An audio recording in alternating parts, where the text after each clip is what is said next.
नमस्कार दोस्तों, ज्योतिष और ग्रह भाई अमरेंद्र में मैं एक बार फिर से आपका स्वागत करता हूं। दोस्तों, आज मैं एक जो वीडियो लेकर आया हूं उसमें मैं चर्चा आपसे करूंगा कि ये जो योग है, जब भी आप कोई जन्मपत्री का विश्लेषण करवाने जाते हैं, अगर ये योग अगर आपकी जन्मपत्री में विद्यमान है तो बहुत तरह की अवधारणाएं फैलाई जाती हैं, बहुत तरह से डराया जाता है, बहुत तरह से मतलब फियर साइकोसिस जो होता है उसको प्रोड्यूस करने की कोशिश की जाती है। जी हाँ, मैं जिसकी बात कर रहा हूँ वो है काल सर्प योग। तो आज मैं आपसे विस्तृत चर्चा करूँगा कि काल सर्प योग है क्या, अगर काल सर्प योग आपकी कुंडली में है, जन्मपत्री में है, तो बनता कैसे है और किस प्रकार का है। इसमें क्योंकि बहुत प्रकार के कालसर्प योग का वर्णन मिलता है कुछ शास्त्रों में, और इसका क्या प्रभाव होगा आपके ज़िंदगी में, बुरा होगा या अच्छा होगा, इसका विश्लेषण करूँगा। साथ में ये भी मैं चर्चा करूँगा कि कालसर्प योग से मुक्ति कैसे मिलेगी। तो आइए शुरू करते हैं समय ना गवाते हुए। तो दोस्तों, राहु और केतु, इससे बनने वाले कालसर्प योग आज के ज्योतिष में सर्वाधिक चर्चा का विषय हो जाते हैं। लोकप्रियता का आलम यह है कि मंगल दोष के बाद भी आम आदमी भी इस योग से परिचित है। आज के ज़माने में अगर आम आदमी के ज़िंदगी में कुछ अप्रत्याशित घटनाएं घट जाएं और कुंडली में कालसर्प योग परिलक्षित हो रहा है तो आदमी सशंकित हो जाता है कि जो असफलताएं ज़िंदगी में मिल रही हैं उसका कारण कालसर्प योग तो नहीं। इसकी मान्यता में विवाद भी है। ज्योतिर्विद जो हैं उनका एक खेमा इसे मानता है, दूसरा इसे नकारता भी है। क्योंकि देखिए, और भी बहुत सारे ग्रह आपकी जन्मपत्री में रिस्पॉन्सिबल होते हैं आपके भाग्य के लिए, दुर्भाग्य के लिए, हर चीज़ों के लिए। तो इसमें ये मानकर चलना कि आपकी जन्मपत्री में केवल कालसर्प योग के कारण ही ये प्रॉब्लम आ रहे हैं, ये गलत हो जाएगा। देखिए, कालसर्प योग बनता कैसे है। कालसर्प योग जो सिंपली अगर सारे ग्रह राहु और केतु के अंदर में आ जाए, जैसे मान लिया आपका मेष लगन है, तो एक राहु अगर मेष लगन में है, मेष राशि में है, और तुला का केतु है, और तो सारे ग्रह या तो बाईं तरफ या दाहिने तरफ आ जाए तो ये समझिए कालसर्प योग बन जाएगा। कहने का मतलब राहु केतु के अंतर में सारे ग्रह आ जाते हैं, उसे ही कालसर्प योग के नाम से परिलक्षित किया गया है। ठीक है, देखिए इस मंत्र से उद्धृत भी होता है, राहुतः केतु मध्येई आगच्छन्ति यदा ग्रह काल सर्पस्तु योग कथितम पूर्वसुरभि। ये कहा जाता है कि इस योग का नामकरण जो है कालसर्प योग क्यों हुआ, इसके दो अनुमान लगाए जाते हैं। चूँकि यह योग राहु और केतु से निर्मित होता है, और राहु केतु के जन्म नक्षत्र जो हैं वो 3 माने जाते हैं। जैसे राहु के हो गए, जैसे राहु के जो 3 नक्षत्र होते हैं, आर्द्रा, स्वाति, शतभिषा, और केतु के भी 3 नक्षत्र होते हैं, अश्विन, मूल और रेवती। तो कहा जाता है कि इनफैक्ट इन्हीं दोनों के मिलने से कालसर्प शब्द का निर्माण हुआ। और भविष्य पुराण अगर आप पढ़ेंगे तो भविष्य पुराण में नाग पंचमी और नागों का वर्णन किया गया है। कहीं कहीं पर कालसर्प का उल्लेख भी आया है। ऐसा लगता है कि राहु और केतु से निर्मित उक्त योगों का निर्माण सर्पों और नाग पंचमी से जोड़कर कालसर्प योग का निर्माण किया गया है। तो कहने का मतलब यह है कि कालसर्प योग अगर सारे ग्रह राहु केतु के अंदर में आ जाए तो कालसर्प योग का निर्माण हो जाता है। देखिए, जन्मपत्री में राहु और केतु की स्थिति के आधार पर 12 प्रकार के कालसर्प योग होते हैं, जो मैं आपसे अभी चर्चा करूंगा। पहला जो योग होता है, अगर राहु केतु प्रथम भाव से सप्तम भाव के बीच में आ जाएं तो अनंत काल सर्प योग का निर्माण होता है। अगर द्वितीय भाव से अष्टम भाव में सारे ग्रह या तो बाईं तरफ या दाहिने तरफ आ जाएं तो कुलिक काल सर्प योग का निर्माण होता है। तृतीय भाव में अगर आ जाए, तृतीय भाव में राहु आ जाए या केतु आ जाए और नवम भाव में केतु या राहु आ जाए तो वासुकी काल सर्प योग का निर्माण होता है। इसी तरह चतुर्थ भाव में अगर राहु या केतु आ जाए और 10वें भाव में राहु या केतु आ जाए तो बाईं तरफ ऊपर या नीचे जैसे भी हो सारे ग्रह एक अंडर में होना चाहिए तो शंखपाल काल सर्प योग का निर्माण होता है। अगर पंचम भाव से ये योग बनता है तो पद्म काल सर्प योग बोलते हैं हम लोग। उसके बाद षष्ठम भाव से बनता है तो हम लोग महापद्म काल सर्प योग बोलते हैं। और सप्तम भाव से अगर बनता है तो तक्षक काल सर्प योग का निर्माण हो जाता है। और अष्टम भाव से कारकोटक काल सर्प योग का निर्माण हो जाता है। और नवम भाव से शंखचूड़ काल सर्प योग का निर्माण होता है। दसम भाव से घातक काल सर्प योग का निर्माण होता है। और एकादश भाव, अगर एकादश भाव में राहु और केतु हों और 5वें भाव में भी राहु और केतु आ जाएं और सारे ग्रह या तो बाईं तरफ या दाहिने तरफ हो जाए, मतलब एक एक्सिस में 180 डिग्री का जो एक्सिस है उसके उधर या इधर, कहने का मतलब जैसे राहु यहाँ है केतु यहाँ है तो सारे ग्रह इधर हों या इधर हों तो ये एक तरह से विषधर काल सर्प योग का निर्माण हो जाता है। और द्वादश भाव में शेषनाग काल सर्प योग का निर्माण हो जाता है।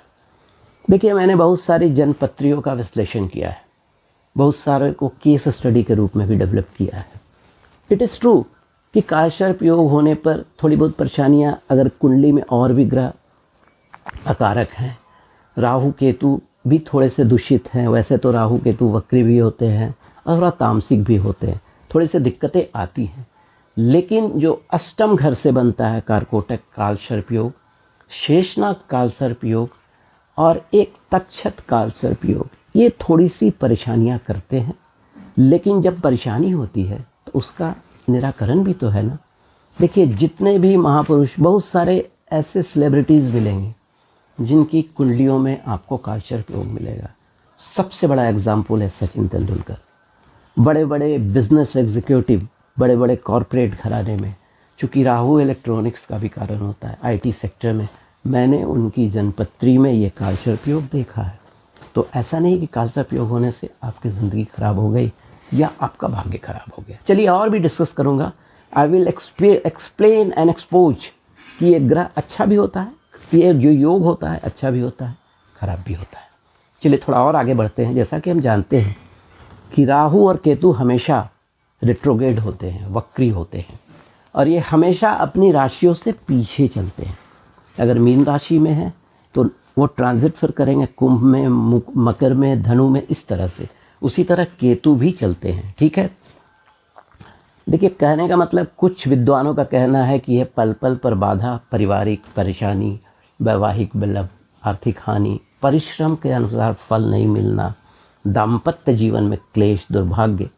लेकिन व्यवहार में उक्त फल, अगर व्यवहारिक रूप से देखिएगा तो ये सारी चीज़ें दृष्टिगोचर नहीं होते हैं। सचिन तेंदुलकर से बड़ा कोई एग्जाम्पल नहीं हो सकता, याद रखिए।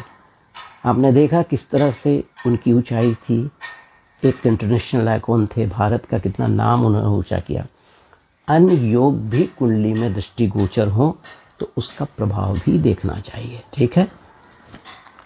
देखिए, एक और हम लोग की दो धारणा है, जो मेरा अपना केस स्टडी है, कि अगर राहु मेष राशि में हो, वृष में हो, कर्क में हो, कन्या में हो, वृश्चिक में हो, कुंभ राशि में विद्यमान हो तो परिणाम उतना बुरा नहीं होता है। चलिए थोड़ा और आगे चर्चा करता हूँ। देखिए, ऐसे राहु का जो सिर है वो सर्प का होता है और केतु जो होते हैं सिर विहीन है, धड़ होता है। तो कुछ सिम्टम्स हैं जिससे आप ये समझ सकते हैं कि काल सर्प योग का कुछ प्रभाव आपके जन्मपत्री में है। अगर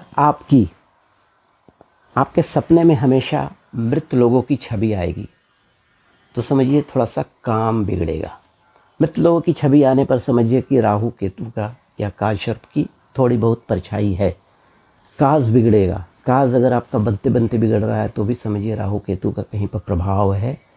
घर से सर्प निकलना ये भी अपने आप में सिद्ध करता है कि काल सर्प योग का प्रभाव कहीं न कहीं पर है। अगर एक परिवार है और उस परिवार में अगर 4-5 की कुंडली में काल सर्प योग है तो ज़रूरी नहीं कि सबके कुंडली में पॉजिटिव ही हो, कुछ नेगेटिव भी हो सकता है। तो इस तरह के सिम्टम्स आ सकते हैं।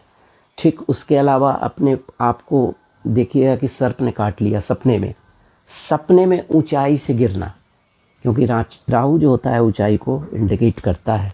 घर में आपसी कलह होना, ये सारी चीज़ें बताते हैं। मान सम्मान में कमी होना, उसके अलावा अनवांटेड फैमिली प्रॉब्लम, मैरिज में प्रॉब्लम्स आने, ये सब इंडिकेट करता है कि you might be suffering from the काशप दोष। तो ठीक है, चलिए उसका उपाय भी तो किया जा सकता है।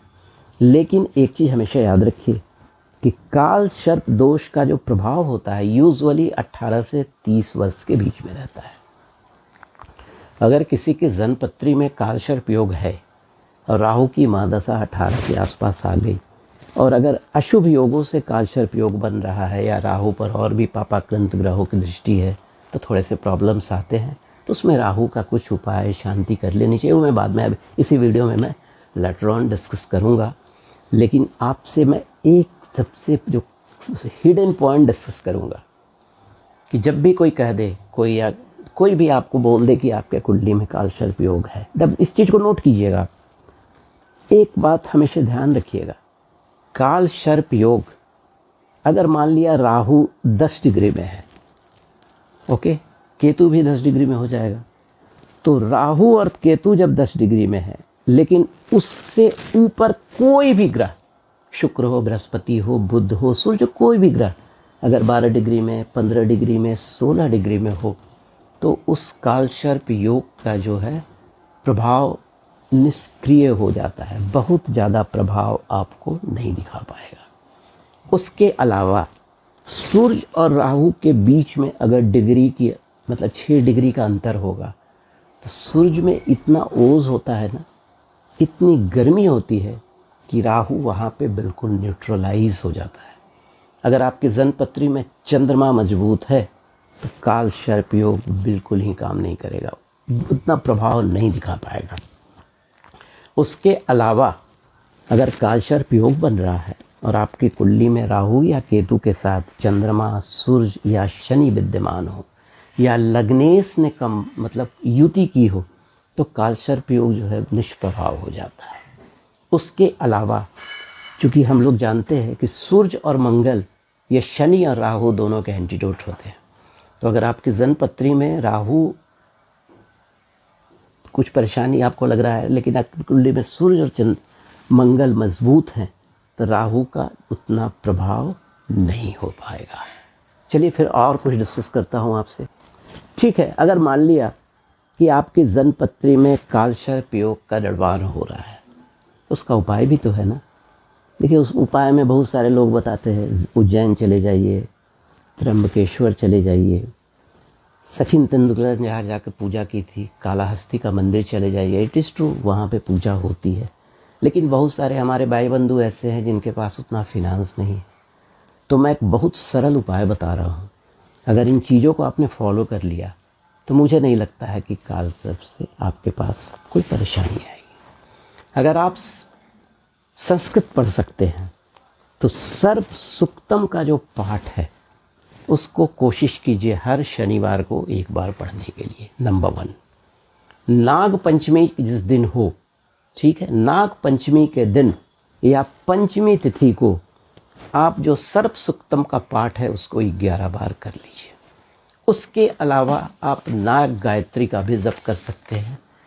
उसके अलावा जो नाग गायत्री का जो मंत्र है मैं जो आपको पढ़ दे रहा हूँ, ओम भुजंगशाय विद्महे सर्पराजाय धीमहि तन्नो नाग प्रचोदयात्। इसको माला लेकर, कोई भी माला ले लीजिए, रुद्राक्ष का ले लीजिए, तुलसी का ले लीजिए, 72,000 इसका अपने से भी आप जप कर सकते हैं।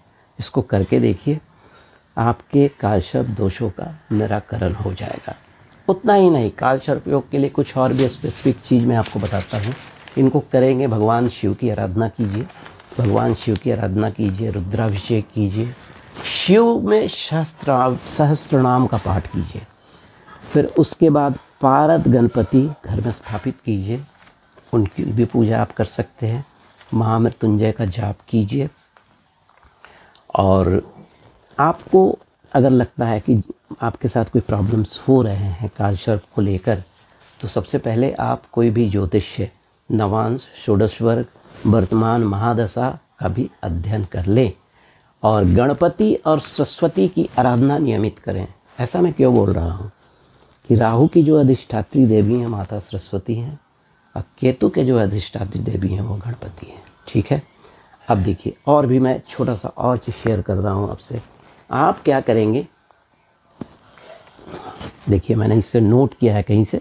ठीक है, आप 5 नाग नागिन का जोड़ा ले लेंगे पंचमी तिथि को या शनिवार को या नाग पंचमी को। उस 5 नाग नागिन का जोड़ा जो है ना, आप एक जोड़ा नागिन को लेकर भगवान शिव के पास जाएंगे। पहले भगवान शिव की षोडोपचार से पूजा कर लेंगे, थोड़ा सा चावल चढ़ा देंगे, फूल चढ़ा देंगे, दीप जला देंगे, एक सिक्का चढ़ा देंगे, गंगा जल से स्नान करा देंगे। उसके बाद एक जोड़ा नाग नागिन लीजिएगा और इस मंत्र का उच्चारण कीजिएगा, ओम क्रोम नमो अस्तु सर्पेभ्यो काल सर्प शांति कुरु कुरु स्वाहा। देखिए फिर से मैं पढ़ दे रहा हूँ, ओम क्रोम नमो अस्तु सर्पेभ्यो काल सर्प शांति कुरु कुरु स्वाहा।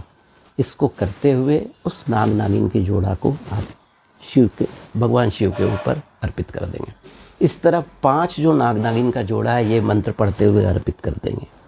उसके बाद एक गोमेद और एक लहसनिया, वो कोई भी आपके जो जेम्स वाले दुकान में कम दाम का भी मिल जाता है, ले आएंगे। उसमें ओम रांग राहवे नमः 11 बार पढ़कर भगवान शिव पर चढ़ा देंगे उस गोमेद को, और 11 बार पढ़कर लहसनिया जो है ओम केंग केतवे नमः, ओम केंग केतवे नमः करके चढ़ा देंगे।